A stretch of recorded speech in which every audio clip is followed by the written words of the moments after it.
তোমাদের জন্য দারুণ একটি সুখবর। ন্যাশনাল এরোস্পেস ল্যাবরেটরিজের তরফ থেকে নতুন নিয়োগ বিজ্ঞপ্তি জারি হয়েছে, অর্থাৎ জাতীয় মহাকাশ গবেষণাগার কেন্দ্রের তরফ থেকে এই বিজ্ঞপ্তিটি জারি হয়েছে। তোমরা এখানে প্রত্যেকে আবেদন করতে পারো।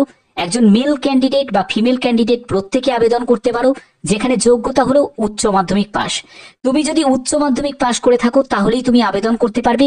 প্রত্যেকটি প্রার্থী অবশ্যই ভিডিওটাকে শেষ পর্যন্ত দেখো, কারণ খুবই গুরুত্বপূর্ণ আপডেট এই ভিডিওর মাধ্যমে তোমাদের প্রোভাইড করতে চলেছি। তো এরকমই যদি গুরুত্বপূর্ণ আপডেট পেতে চাও অবশ্যই চ্যানেলটাকে সাবস্ক্রাইব করে রাখবে, বেল আইকনটাকে অন করে রাখবে। তো দেখতে পাচ্ছ যে আমি পিডিএফটা ওপেন করে নিয়েছি। তোমাদের প্রথমে দেখিয়ে দিই কোন কোন পোস্টে নিয়োগ করা হচ্ছে, কত টাকা বেতন পাবে, এমন তোমাদের কেমন যোগ্যতা প্রয়োজন এবং তোমাদের কত কি ভ্যাকেন্সি আছে। তো দেখো, তোমাদের জুনিয়র সেক্রেটারিয়েট অ্যাসিস্ট্যান্ট জেনারেল, যেখানে তোমাদের টোটাল 9টি মতো শূন্যপদ আছে এবং এখানে বয়স হচ্ছে 18 থেকে 28 বছর। সবকটি পোস্টের জন্যই 18 থেকে 28 বছর। তারপরে দেখো তোমাদের জুনিয়র সেক্রেটারিয়েট অ্যাসিস্ট্যান্ট এসএনপি, সেখানে টোটাল 5টি মতো শূন্যপদ আছে। জুনিয়র সেক্রেটারিয়েট অ্যাসিস্ট্যান্ট, সেখানে 7টি মতো শূন্যপদ আছে এবং এই সবকটি পোস্টই কিন্তু পার্মানেন্ট পোস্ট। যদি কেউ পার্মানেন্ট সরকারি চাকরি করতে চাও তাহলে অবশ্যই আবেদন করতে পারো। এখানে তোমাদের বেতন 19,900 টাকা থেকে 63,200 টাকার মধ্যে তোমাদের বেতন থাকবে। 39,000 টাকা তোমাদের স্টার্টিং স্যালারি এবং এখানেই তোমাদের যোগ্যতা উচ্চ মাধ্যমিক পাস। তুমি যদি সিম্পলি উচ্চ মাধ্যমিক পাস করে থাকো, সেটা আর্টস থেকে হোক, সায়েন্স থেকে হোক বা কমার্স থেকে হোক, প্রত্যেকে আবেদন করতে পারো।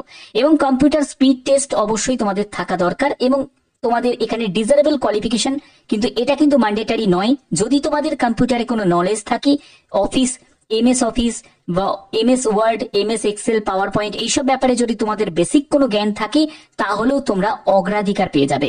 বাট এটা কিন্তু ম্যান্ডেটারি নয়। এখানে ম্যান্ডেটারি যেটা, সেটা হলো তোমাদের উচ্চ মাধ্যমিক পাস হতে হবে। ক্লিয়ার? আচ্ছা, এবার এখানে আরেকটি পোস্ট আছে, সেটা হলো জুনিয়র স্টেনোগ্রাফার। এই পোস্টের জন্য হচ্ছে তোমাদের 5টি মতো শূন্যপদ আছে এবং এই পোস্টের জন্য 18 থেকে 27 বছর। এখানে তোমাদের আরেকটা ব্যাপার তোমাদের ক্লিয়ার করে দিই, প্রত্যেকটি পোস্টের জন্যই কিন্তু এসসি এসটি যারা ক্যান্ডিডেট তারা বয়সে 5 বছর আর ওবিসিরা বয়সে 3 বছর রিল্যাক্সেশন পেয়ে যাবে। এই যে যদি তুমি স্টেনোগ্রাফার পোস্টে যদি সিলেক্ট হও তাহলে তোমাদের এখানে 49,000 টাকা প্রতি মাসে তুমি বেতন পাবে এবং এখানেও সেই উচ্চ মাধ্যমিক পাস যোগ্যতা প্রয়োজন এবং অবশ্যই তোমাদের স্টেনোগ্রাফির ব্যাপারে জ্ঞান থাকতে হবে। এখানে যারা যারা আবেদন করতে চাইছো তারা প্রত্যেকে আবেদন করতে পারো। ভালো বেতনে একটি পার্মানেন্ট সরকারি চাকরি যদি করতে চাও তাহলে অবশ্যই কিন্তু এই ভিডিওটা তোমাদের জন্য। এখানে তোমাদের ভারতীয় নাগরিক প্রত্যেকে আবেদন করতে পারে, অর্থাৎ তোমরা যারা যারা এই ভিডিওটা ত্রিপুরা থেকে দেখছো তারাও আবেদন করতে পারো, আসাম থেকে দেখছো তারাও আবেদন করতে পারো, এছাড়া ওয়েস্ট বেঙ্গল সহ যতগুলো রাজ্য আছে প্রত্যেক রাজ্য থেকে তোমরা এখানে আবেদন করতে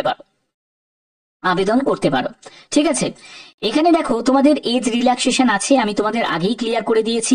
যারা এসসি এসটি ক্যান্ডিডেট তারা বয়সে 5 বছর ছাড় পাবে এবং ওবিসিরা বয়সে 3 বছর গভর্নমেন্ট রুলস অনুযায়ী রিল্যাক্সেশন পেয়ে যাবে।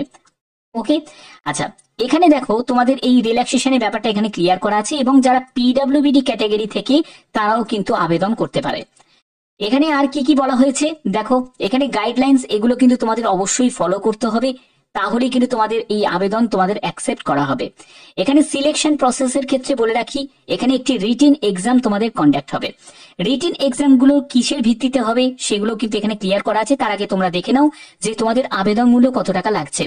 আবেদন মূল্য হচ্ছে 500 টাকা আবেদন মূল্য লাগছে। এই 500 টাকা আবেদন মূল্য যারা ইউআর ক্যান্ডিডেট, যারা ওবিসি ক্যান্ডিডেট এবং যারা ইডব্লিউএস ক্যান্ডিডেট, অবশ্যই যারা মেল ক্যান্ডিডেট তাদের দিতে হবে। তুমি যদি এসসি এসটি ক্যান্ডিডেট হয়ে থাকো, পিডব্লিউবিডি ওমেন ক্যান্ডিডেট, এক্স সার্ভিসম্যান হয়ে থাকো, তোমার একটা পয়সাও কিন্তু এখানে লাগবে না, অর্থাৎ তোমরা সম্পূর্ণ ফ্রি অফ কস্টে এখানে আবেদন করতে পারবে।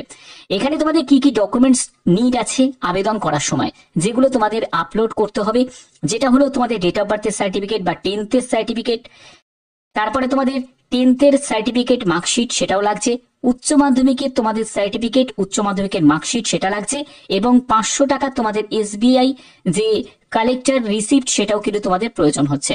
তো এই সব ডকুমেন্টস অবশ্যই প্রয়োজন এবং তুমি যে কাস্ট থেকে বিলং করছো সেই কাস্টেরও কিন্তু সার্টিফিকেট লাগছে। তো এই হচ্ছে তোমাদের এখানে ব্যাপার। এবং সিলেকশন প্রসেসের ক্ষেত্রে দেখো, তোমাদের রিটিন এক্সাম হবে।